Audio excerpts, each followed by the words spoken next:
Assalamualaikum warahmatullahi wabarakatuh. Kami dari kelompok 4 akan menjelaskan mengenai analisis materi PAI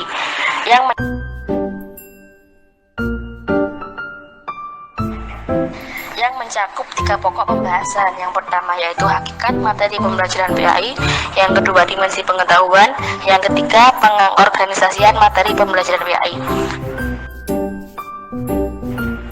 Pertama kita akan membahas hakikat materi pembelajaran PAI. Apa sih materi pembelajaran itu? Materi pembelajaran atau materi ajar yang disebut instruksional materialis adalah pengetahuan sikap dan keterampilan yang harus dipelajari siswa dalam rangka mencapai standar kompetensi yang telah ditentukan.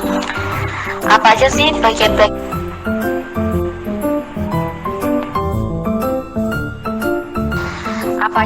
bagian-bagian dari materi pembelajaran itu? Yang pertama pengetahuan, yang kedua keterampilan, dan yang ketiga sikap atau nilai. Di sini saya akan menjelaskan mengenai pengetahuan. Pengetahuan adalah fakta. Fakta yaitu kebenaran yang dapat diterima oleh nalar dan sesuai dengan kenyataan yang dapat dikenali dengan panca indera.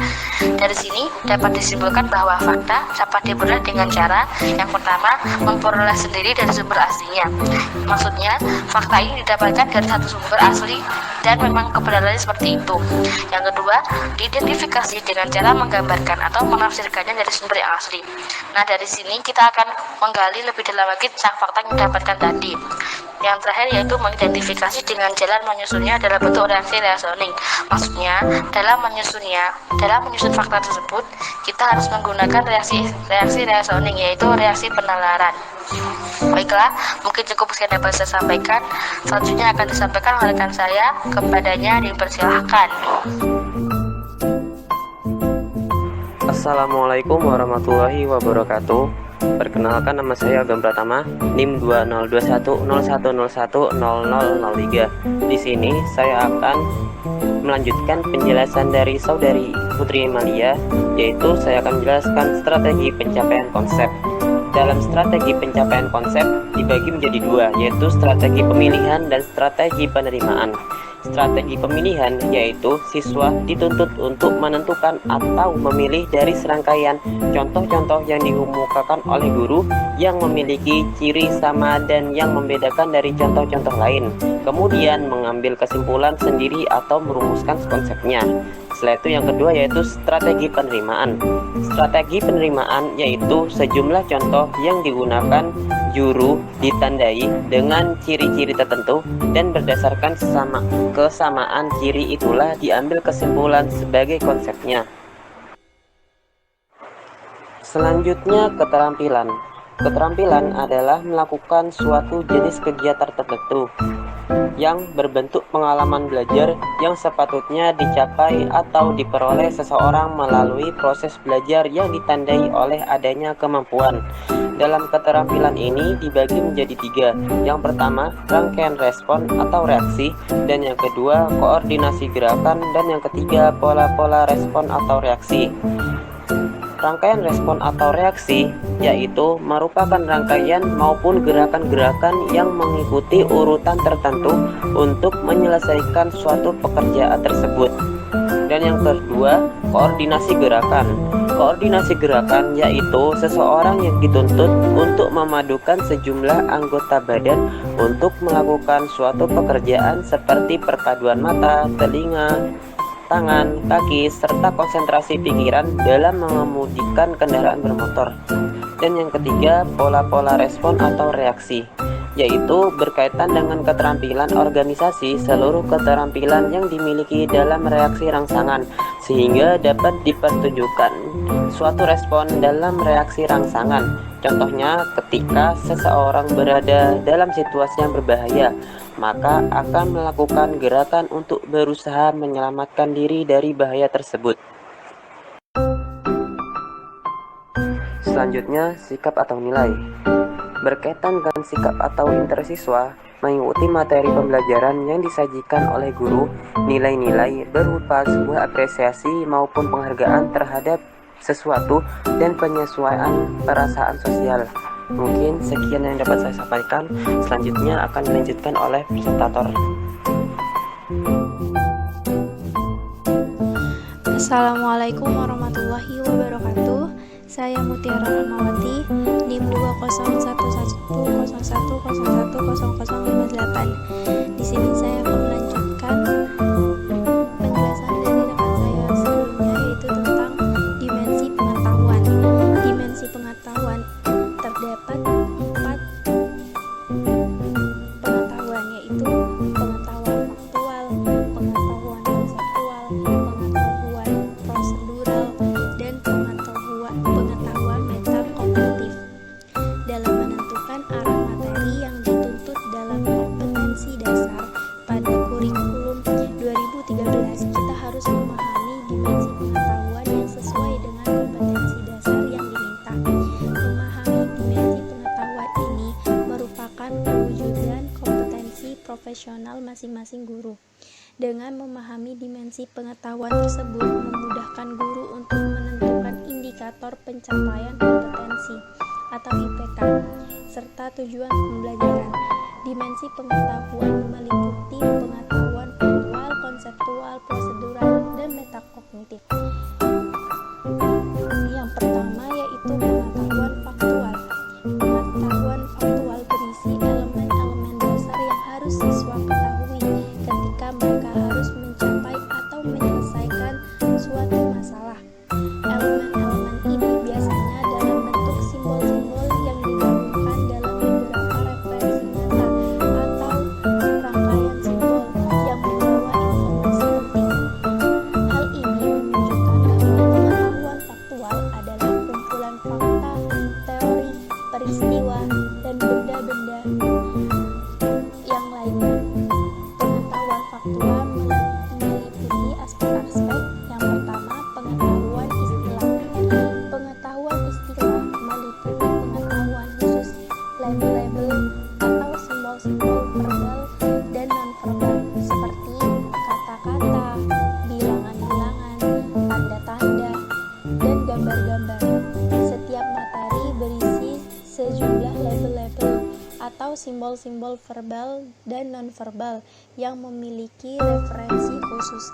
Contohnya, pengetahuan tentang alfabet, pengetahuan tentang syarat-syarat keilmuan, dan pengetahuan tentang kosakata melukis.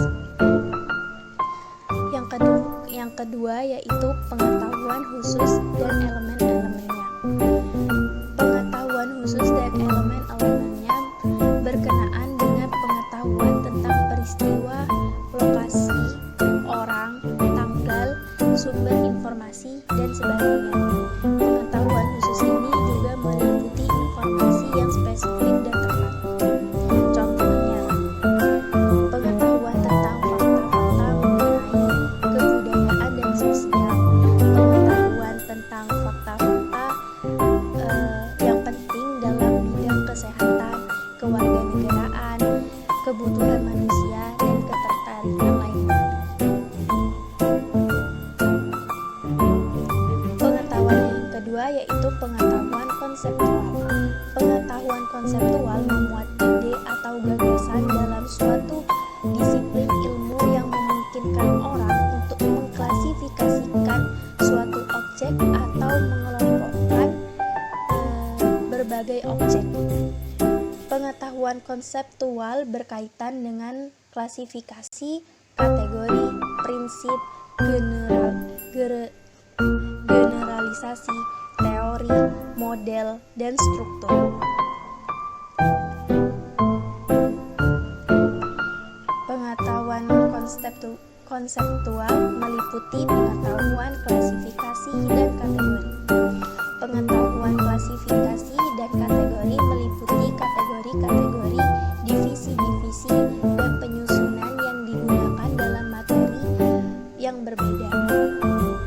Pengetahuan ini secara umum merefleksikan bagaimana para ahli berpikir dan menyelesaikan masalah mereka, di mana pengetahuan khusus menjadi penting dari masalah yang telah diselesaikan. Pengetahuan adalah sebuah aspek penting dalam mengembangkan sebuah disiplin akademik. Contohnya, pengetahuan macam-macam tipe literatur, pengetahuan macam-macam bentuk kepemilikan usaha, dan pengetahuan bagian-bagian kalimat seperti kata benda, kata kerja, kata sifat, dan lain sebagainya. Yang kedua yaitu pengetahuan dasar dan umum. Pengetahuan dasar dan umum meliputi abstraksi nyata yang menyimpulkan fenomena penelitian. Abstraksi ini memiliki nilai yang sangat besar dalam menggambarkan, memprediksikan, menjelaskan, atau menentukan tindakan yang paling tepat dan relevan atau arah yang harus diambil. Contohnya, pengetahuan generasi utama dengan kebudayaan khusus, pengetahuan hukum-hukum fisika dasar, dan pengetahuan dasar-dasar kimia yang relevan dalam proses kebudayaan dan kesehatan. Yang terakhir yaitu pengetahuan teori, model, dan struktur. Pengetahuan teori, model, dan struktur meliputi pengetahuan dasar dan generasi dengan hubungan timbal balik yang jelas, pandangan yang sistematis dalam sebuah fenomena yang rumit, masalah, atau materi. Pengetahuan ini merupakan formula yang abstrak. Contohnya, pengetahuan hubungan timbal balik antara prinsip kimia sebagai dasar untuk teori kimia, pengetahuan struktur kongres secara keseluruhan seperti organisasi, fungsi, dan yang terakhir, pengetahuan evolusi. Sekian akan dilanjutkan oleh rekan saya.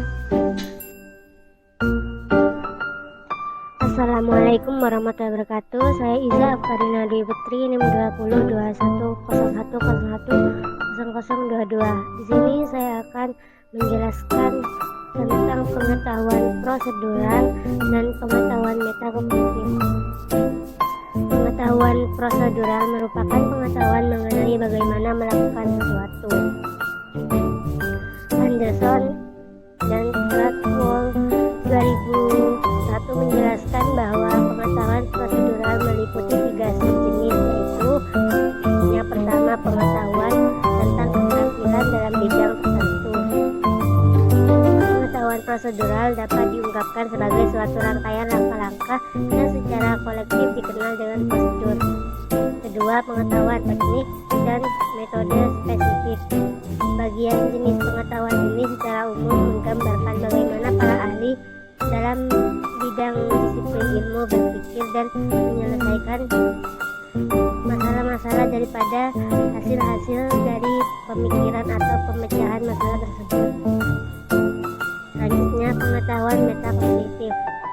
Pengetahuan metakognitif merupakan kesadaran berpikir tentang apa yang diketahui dan apa yang tidak diketahui, atau secara sederhana, indikator metakognitif terdiri dari declarative knowledge, procedural knowledge, planning, information management strategies, monitoring, debugging strategies, evaluation. Yang pertama, declarative knowledge, pengetahuan tentang keterampilan, kecerdasan, dan kemampuan seseorang sebagai peserta didik. Secara faktual diperlukan sebelum mampu berproses atau menggunakan pikiran kritis terkait dengan topik yang diperoleh melalui presentasi, demonstrasi, dan diskusi. Yang kedua, procedural knowledge, pengetahuan tentang bagaimana mengimplementasikan prosedur-prosedur belajar yang menuntut peserta didik mengetahui proses dan juga kapan menerapkan proses dalam berbagai situasi. Selanjutnya, planning, mencakup tujuan dan pengalokasian sumber bahan terutama untuk belajar.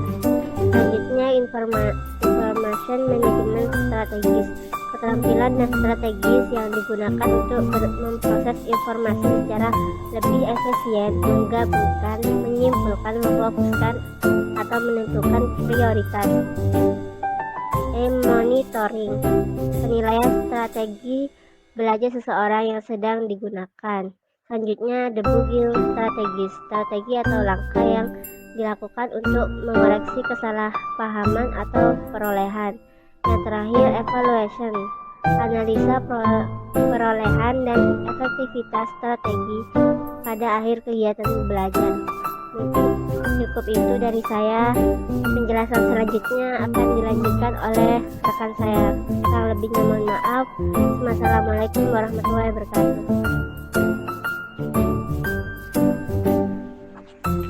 Assalamualaikum warahmatullahi wabarakatuh. Perkenalkan, nama saya Muhammad Faizin, NIM 202101010043. Di sini saya akan melanjutkan penjelasan presentator sebelumnya, yaitu mengenai pengorganisasian materi pembelajaran. Proses pembagian komponen-komponen pembelajaran sehingga dapat dikerjakan atau dilaksanakan dengan baik. Untuk mengorganisasikan suatu kegiatan pembelajaran dibutuhkan strategi pengorganisasian pembelajaran untuk membuat urutan, mensintesiskan fakta, konsep, prosedur, dan prinsip yang berkaitan.